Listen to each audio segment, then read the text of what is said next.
Hi, welcome back. So this is video number 5 in the series, and so what we're going to kind of talk about today is we're going to talk about the first week readings. And so I'm going to go over some of the stuff. Absent me being in the class, this is sort of a way for an additional form of learning. Now, if you've ever taken a class on learning, which I do highly recommend that you do at some point, one of the things that we've noticed is that people learn one of 4 ways. You have the audio learners, you have the video learners, or visual learners. You have the kinetic learners, and then you have the tactile learners. Okay, so many of you can read this obviously for yourself, and that's really where you get the visual. By listening to me talk a little bit about it, you're going to get sort of the audio. And then the kinetic words is where we kind of get you to do the discussions and kind of force a lot of that sort of stuff happening. It's a little difficult to do with the audio with an online class like this, but that's why I kind of want to do these videos and see if we can get these things kind of rolling. So that's kind of where we're at. All right. So talking a little bit about this topic number 1, which is what is the total rewards model to compensation management. Here's the skivvy of this. If we're to take compensation, it's really been kind of this little thing out here compared to really what people get out of their company. Okay, so for example, in the good old days when when Henry Ford was first working on things, and Frederick Taylor was doing his examination of how organizations rewarded people. One of the things that we tended to notice is that back then the human resources department was pretty much the payroll office, and that's all it was. I mean, it was where you got a lot of administrative stuff done, but it was also a lot of where you where you just got your paycheck. Okay, so what ended up happening is people will go there, they pick up their paycheck, and they leave. But why do people stick around?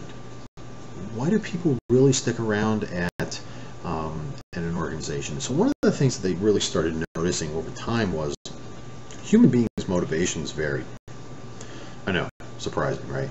But here's the thing: is that when they started realizing that human needs varied and that human motivations were varied, and it wasn't all just about the paycheck. There were some people who were doing, they were working for an organization for a lot of other reasons. And we'll talk a little bit about that. But if you get down to table 1.1, there's certain things that we've come to realize that employees value. First of all, being treated with respect. Sounds pretty basic, but well, if you ever worked in an organization where they don't treat you with respect, you might kind of go, no, it's not very basic, because there's some people out here who still don't do this. I think we've all had that one boss that just kind of really didn't seem to care about anything that we did for them. They kind of took what McGregor would call a Theory X sort of approach to employees. The employees are all lazy, they just need to be pushed in the right direction, blah blah blah. Whereas hey, if you just treat me with a little bit of respect, I'd probably really enjoy working here. I've had some friends of mine who have worked for some organizations. They said the pay is outstanding, the benefits second to none, but man, the work environment is horrible. And then they decide that they're not going to work there for very long. Also, the type of work that you do. I'm a tax accountant. I love doing taxes, and I know some of you are probably out there saying this man needs his head examined. Well, that's a factual statement. I would also say, my passion in my taxes really comes from the whole idea of problem solving. And if I can get all this, if I can get somebody's tax situation in what I've got to do, and then the problem solving that takes place as a result of it, it's a phenomenal job. I wouldn't trade it for anything. But I also get to do, because now that I'm the owner of the company, I get to do a whole lot of other things that are very much human resources related, which is a whole lot of fun for me. Work-life balance. This is really something that management kind of realized more recently compared to others, and it's really been a big selling point. I mean, I work in the accounting industry, and in the accounting industry, the big thing to do is to go work for what we call the Big Four: KPMG, Ernst & Young, PwC, and Deloitte. And I used to work for KPMG, and they're well known for wanting you to work 60, 70 hours a week, run you to the bone, work-life balance isn't a major focus on a lot of those organizations. They say that it is, and I'll be honest, some things that they've been doing lately are genuine in what they want to do, but I think what they're beginning to realize is that, you know, some people don't go to the Big Four for the work-life balance. They go to the Big Four because they want to make a name for themselves, and they want to get that check in the box. Okay, in the accounting industry, there's three things that make you very, you know, marketable within the tax industry. Number one, you have a CPA. Number two, you have a master's in tax, and number three, that you worked at a Big Four. If you have all those three, you've got a golden ticket. Okay, so a lot of people want to go there, get their ticket punched, and they, you know, to kind of move on. There's some people that are not going to work at your company because of work-life balance. Most of the companies that are like that, they're going to be leaders in the industry. They're getting name recognition out of it. McKinsey, you know, any of the Big Four accounting firms, the big consulting firms. They're getting the check in the box so they can kind of move on, so they're willing to sacrifice that work-life balance. Now, when they come to work at my company, Beta Solutions CPA, people aren't coming to me saying, gosh, I want you to work me 70 hours a week and pay me nothing. They're not saying that because Beta Solutions doesn't give them that check in the box. So, you know, work-life balance is a very important thing for employees who want to come work for Beta. Benefits. Benefits is a sort of, you know, they value, you know, employees value benefits because they want, you know, what they don't get in compensation, they want it in benefits. Now, this can actually be a very good thing for the company because the company has economies of scale and can actually buy things at a much bigger discount. I think a very good example is I used to be a member of Sport and Health, which is a local health club here in the Washington, D.C. area. KPMG cuts a deal with Sport and Health that if our employees come to join your club, you'll give them a discounted rate. And for the rate for what I used to get, normally it's about $120. I only had to pay $79.99 for it. So, you know, it's about a $40 discount, which is per month is a phenomenal benefit. KPMG didn't pay for any of that, but because KPMG goes to Sport and Health and says, look, we're going to hand you roughly about 300 to 400 individuals who want to join your club, Sport and Health goes, okay, we'll do that. We'll take off $40, and they don't have a problem with it because it's no additional cost. That they're still making money hand over fist on it. So it's a good deal for both. Those are the types. Those are some types of benefits. Health insurance. Some people don't realize health insurance, employer-based health insurance is one of the few tax-free items, even after the new tax law went into effect. If the company buys health insurance, it gets a tax deduction for buying the health insurance. It gives it to you as the employee. There's no additional tax as a result of that. Not most things that the company provides to you doesn't work that way. It's a big balance sheet. So they're going to give you a tax write-off at the company level. They're going to make the employee pay a tax if they get benefit from that. Health insurance is one of those things that we don't do that on. And so that's a phenomenal benefit that you can offer to your employees, and it's a win-win-win, you know, for everything. You get reduced income taxes, and, you know, your employees are pretty happy. Working in an environment which can provide good service to others. Nonprofits benefit from this phenomenally. You know, that and usually a more relaxed, casual environment is kind of how nonprofits work. You have base pay.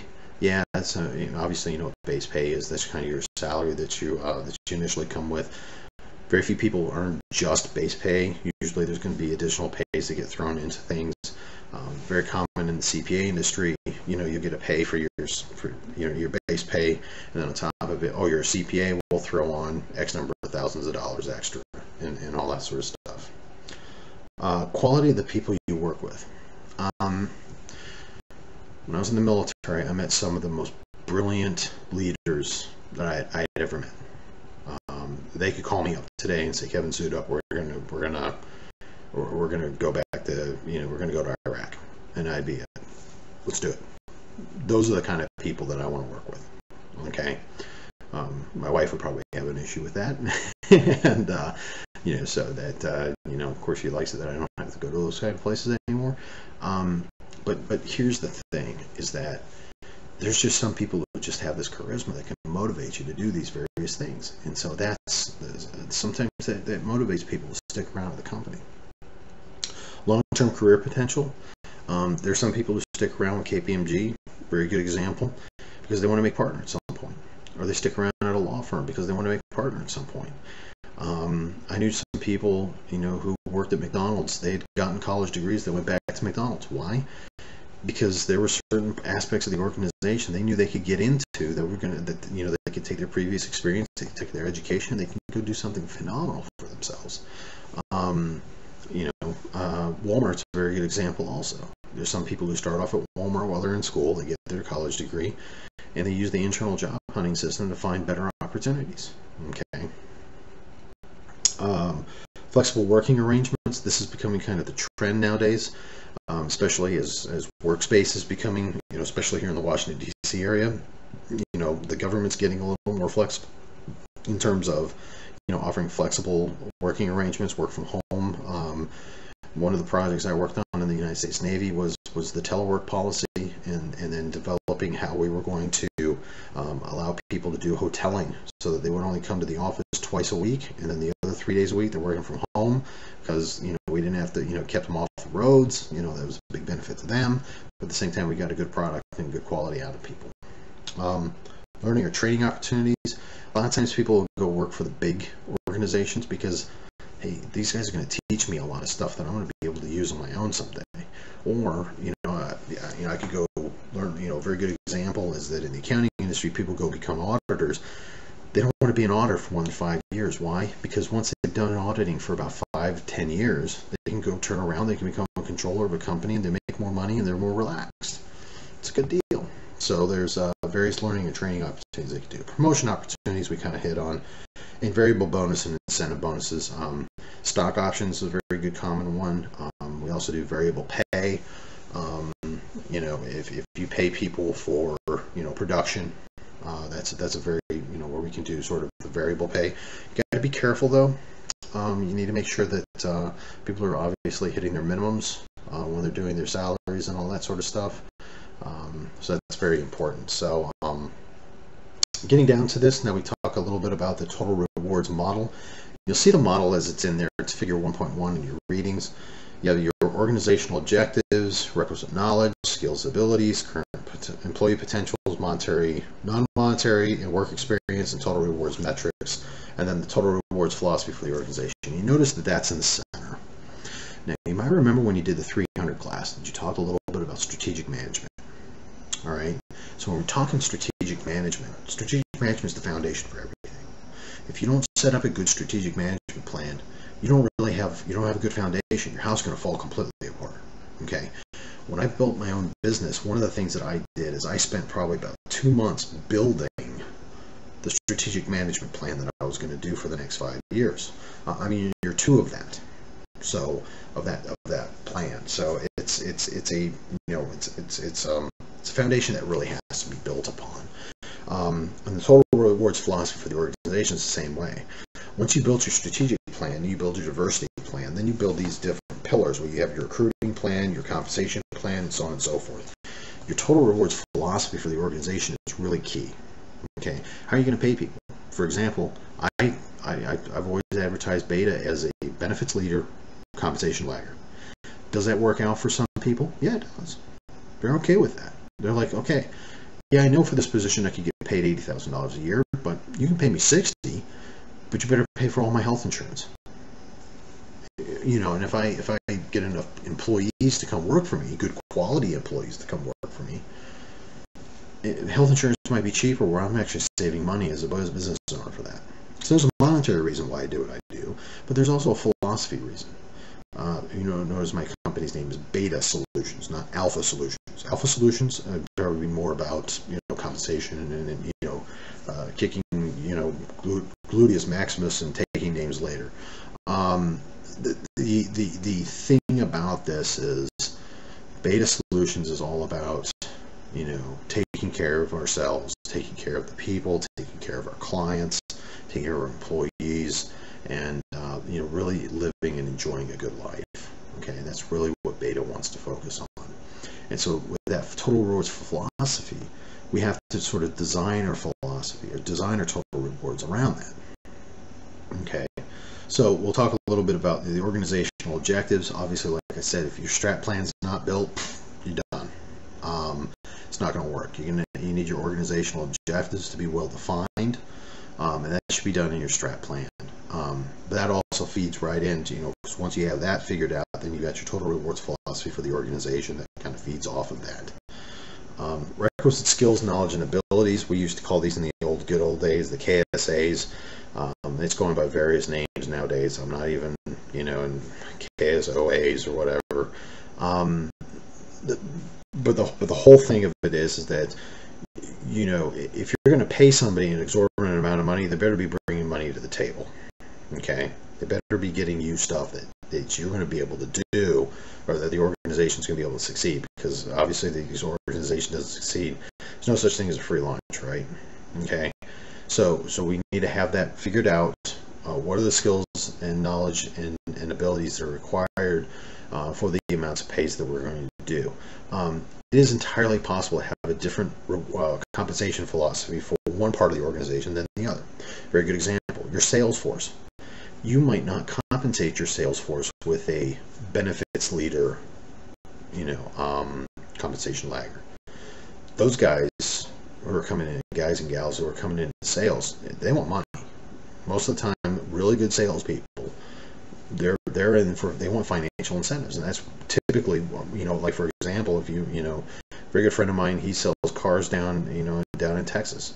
One of the things that he does is, in selling cars down in Texas, if he makes all of his sales goals and he gets a certain amount of pay, if he makes it above certain sales goals, he gets the extra pay.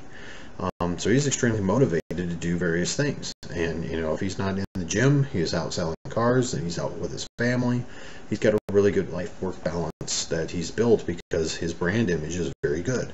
And so he makes those numbers. But at the same time, your accountant, you're not going to say, hey, if you can do your trial balance 2 weeks early, we're going to double your bonus that you're going to.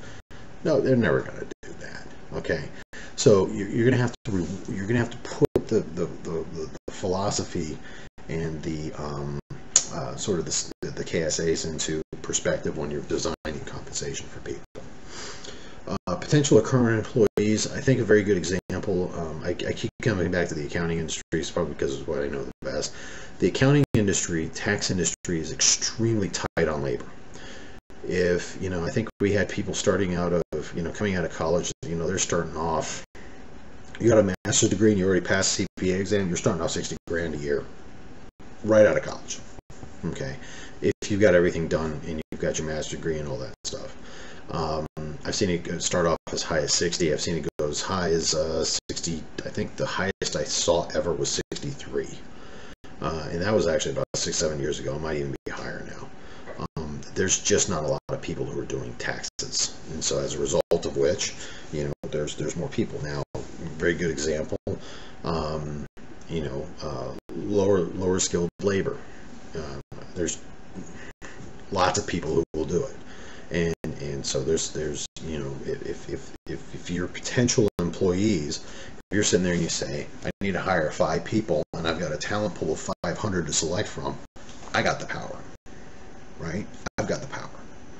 Now, if it's the opposite, I say I've got 10 positions to search from, I struggle to get 3 resumes in the door, they have the power, okay? So that is going to make a huge difference on how you're going to do your compensation. If you have a smaller talent of people to work from, guess what? You're probably going to have to hire from. You're probably going to have to. You're going to have to consider bumping up your pay, bumping up your benefits in order to be able to attract those people. If you've got 500 people for five positions, you're kind of like, okay, who's going to work for me the lowest? Okay, that's kind of the way the market works. Now we may end up doing it where we we may not be as obvious about it. Now, of course, there's a certain amount of, there's certain laws that say that we have to pay people a certain amount of money, and I'm not saying that you skirt around those, obviously, but you would want to make sure that your compensation is set up to match the market.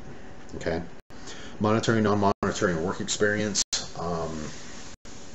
We'll talk a little bit more about that when we get into various forms of compensation. But suffice to say, it's, I mean, it is what it says. Total rewards metrics. Now, we're going to really talk a lot about this later on in the course, so I'm probably going to go ahead and hold off on that until a little bit later on. So let's talk a little bit about monetary rewards, non-monetary rewards, and work experience. Obviously, monetary rewards, money. Okay, enough said. All of this is generally some way, shape, or form of money. All right, whether it's base pay, variable hourly salary, executive, deferred compensation. What's deferred compensation? Is contribution to a retirement plan. Okay, it could also be deferred compensation in terms of stock options. Hey, you work for me, I'll give you 1,000 shares. We're gonna have them invest over 5 years. If you work for me for all 5 years, you get these shares. If you leave for me, day, year 4, day 362, you're done. No shares for you. That was a playoff Seinfeld, by the way. I know I'm getting kind of old. No shares for you. No shares for you. So then we also have merit and cost of living increases. Now, actually, over time, as you might realize, that inflation starts eating away at the value of the dollar. You're going to have to do cost of living increases that are going to help people continue on. Performance feedback. I've never understood why they always put this under the monetary rewards as much, other than it's a numerical. I mean, it's quantitative. I would probably say is a more accurate thing. Performance feedback, obviously, that's when you're going to find out what your raise is, and that's probably why they still stick it here. But I mean, your performance feedback should be, in a good world, your performance feedback shouldn't be happening once. It should be happening throughout the entire process. Okay, and then of course retirement. We talked about that a little bit in deferred compensation, retirement pay. There's really two types. There's defined benefits and there's defined compensation. Defined benefits have been were probably more popular in the 30s and 40s. Nowadays, if you want a defined benefit plan, you better go work for the government. And actually, the federal government's not even a good place to work at for a lot of those anymore, because what they're doing now is more, TSP, where they're going to match contributions and all that. A lot of unionized places will still do defined benefit plans. And what a defined benefit plan, in layman's terms, is you work for me for 30, 40 years, I'll pay you 60% of your salary for the rest of your life. That's pretty much what it is. Defined benefit. Okay? Defined compensation plan.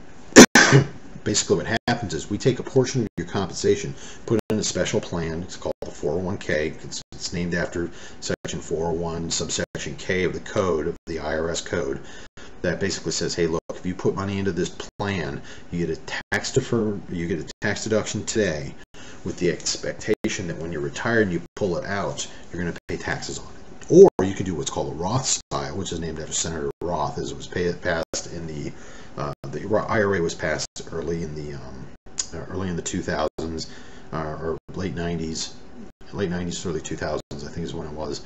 And then the later on they did the Roth 401k style, which is basically it's a 401k, but instead of a tax deduction today, you get to withdraw it tax free later on if you withdraw it after 59 and a half. Non-monetary rewards, we'll just hit these really quickly.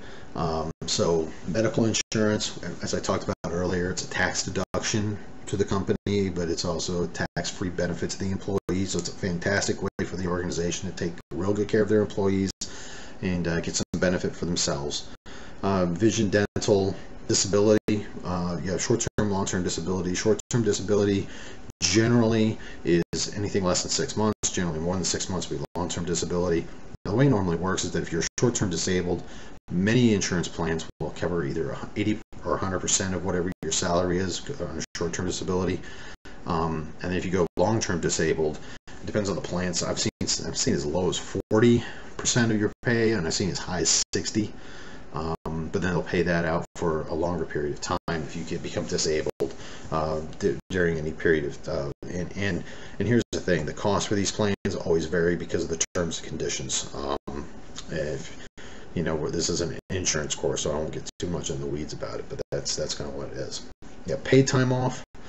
Paid time off is actually, they say it's non-monetary rewards. This is actually a monetary reward, folks. it costs money to have you not work.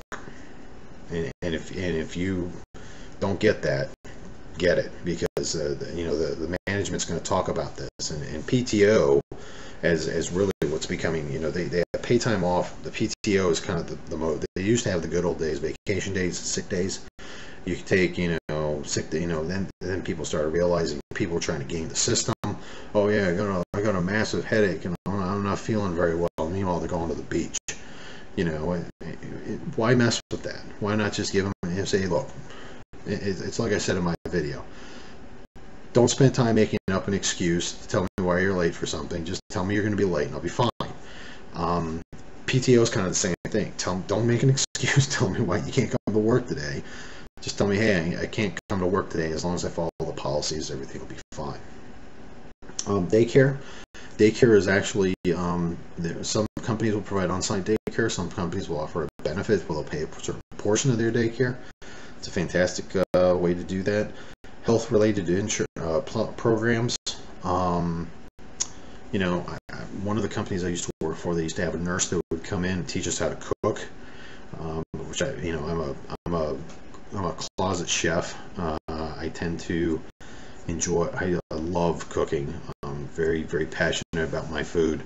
Don't ask me about the Christmas rib roast. It's a long story. It's bad, but anyways, I'm very passionate about my cooking, and so to have her come in and teach us how to do healthy cooking was fantastic.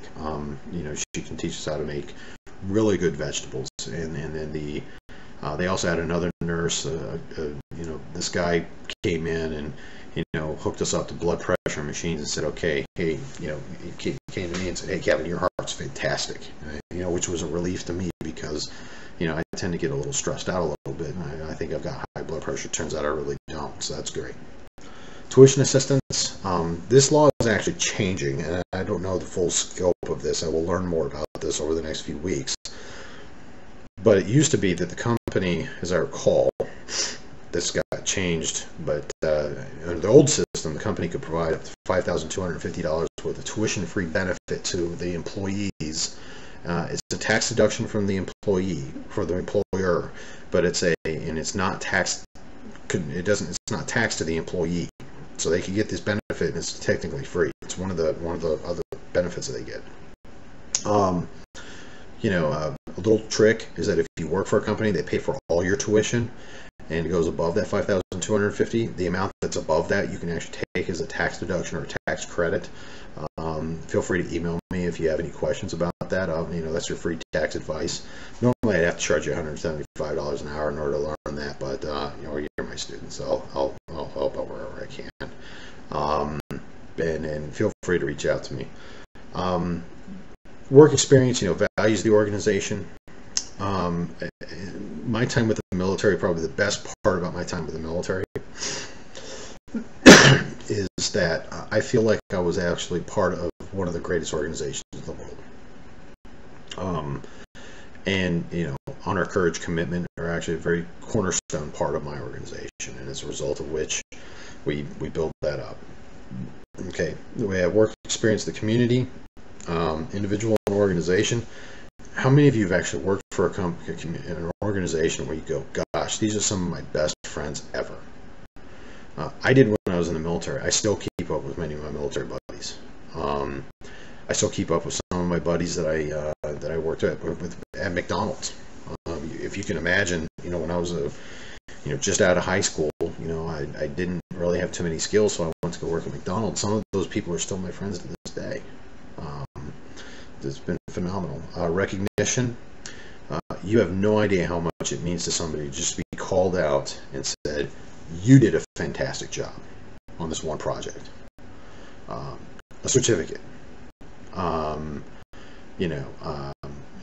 Even a gift card for $25 or $50 to their favorite restaurant. Phenomenal ways to just tell them, hey, look, or if you want to max it out to 25 because that's what they say that you can give. It's just something nice, I mean, how many times have we gone to work and we think, God, the boss really doesn't care about us, and all of a sudden he comes up and says, you did a fantastic job on this thing. either he or she says, you did such a fantastic job on this, I'm going to recognize you in front of all your friends. Okay. Um, phenomenal way of doing that. Promotions, I've seen this go good ways and bad ways. If you promote for the right reasons, it's good. I have seen people who have gotten promoted for bad reasons. Oh, well, they're the greatest production person we have. Yeah, then you come to find out later on they were lying, cheating, and stealing, and not doing what they were supposed to do in the first place. That's why they had good production, because they weren't playing by the rules. That can sometimes be sort of a double-edged sword. You got to be careful about it. And a sense of accomplishment. You get a lot of people work at nonprofits feel this a lot. There's days. I'm a business owner. There's some days I go, this is the greatest thing I do. And then I come home and I see my family, and I'm like, no, this is actually the greatest thing I do. But my wife is very happy. She tells her friends all the time, oh, I'm married to a CPA and all that. And there's a certain amount of integrity that goes along with that, and well-respectedness that happens with our things, with our career, with my career. And now the tax reforms happen. We're the most popular people at parties. Everybody wants to ask it, oh, what do you think? What do you think? It's always kind of nice. But there's also a sense of satisfaction. I've had some times where I had a person came in to get her taxes done. Her husband had gotten deployed to Iraq. He was a taxi cab driver, and then the next thing you know, he gets sent to Iraq, and he's kicking down doors as an E3. Making about half of what he was as a taxi cab driver, if you can imagine that. She's crying because she can't figure out how his taxes get done. I think it took me, I think I worked easily 3 days, late nights, trying to get their taxes done, because all she did was bring in this big box of shoebox receipts. That's all it was. I don't think there's been a tax return out there that I haven't enjoyed more in terms of delivering that sort of sense of accomplishment. At least none that I remember. Many of them that I've done, I like saving people money. I like helping people with the IRS and figuring out ways to do the best thing within the law. But at the same time, her story, the woman who came in was very heartbroken. She just needed somebody, first of all, needed somebody to tell her that they cared. And number two, that we could fix it. And once we had that, we had her back. She said she loved the military, because I was in the military at the time, and she said, it really is proof that you guys take care of each other, and that was a great sense of accomplishment. So, later on, you're going to talk about Maslow's hierarchy of needs. I'm sure all of us have taken a psychology course at some point, but it's basically these 7 pillars. And as you start off at the bottom and move your way to the top, the needs become more high level, so to speak. So physiological needs, a very good example: eating, sleeping, shelter, and all that. Then you have safety and security, belonging and love. I'll let you read it a little bit more. But it's the thought process that if you design your total rewards around some of these, obviously people need to be able to eat, so you got to make sure that they make enough money to be able to do that. But at the same time, there's some other things you can bring into this that'll allow you to really make the rewards more fulfilling. Okay. I'm gonna not talk too much about topic 2 and topic 3 I'm not going to talk about, because it's more stories. Let me tell you a little bit about why I think the total rewards model is so successful. It brings into reality. Think about it for a few seconds. If we're talking about people's compensation, if I say this is what your pay is, you make, $80,000 a year, or whatever. But that's not their total outtake from the company. That's not what the company's providing to them. And sometimes what the problem that we run into is the company does a very poor job of explaining to the employee, hey, these are all the things we're giving you, okay, in exchange for all this, because all they see is they see their paycheck and they say, hey, I can pay these bills. That's all I know, right? So we as human resource directors need to really work hard to make sure that we're letting our employees understand these are the things that we're giving you, okay? And in exchange, we're actually expecting you to work. Now, of course, most people get that part. They know, most people, some don't. And unfortunately, that requires a different conversation other than the total rewards. But the most important thing that we can do that I think really helps out is that we need to help our employees figure out the benefits that they're getting. And so, and sometimes show that monetary reward. You know, one of the things I got when I was working at KPMG, they used to give us these total reward statements that would show not only your compensation, but all this other stuff that you get from it. You'd be surprised. I think I noticed that I was actually making 40 to 50% more than I really was, because all this other stuff that I got. And I was just like, oh, yeah, everyone does it, you know. And here I am, the compensation expert, and I didn't even see that, you know. And so I think the total reward statements are very phenomenally useful, but HR's got to be on the forefront of that, okay? So then there's also the conclusions. Now, this video went a little longer than I expected, but if you have any questions, feel free to reach out to me. I hope it's useful. If I don't get a whole lot of comments on these videos, I might stop after a while. So just send me an email and say, hey, Kev, thought this was great. Thank you very much, blah, blah, blah. And I really appreciate it. Thank you very much, and we'll see you out there.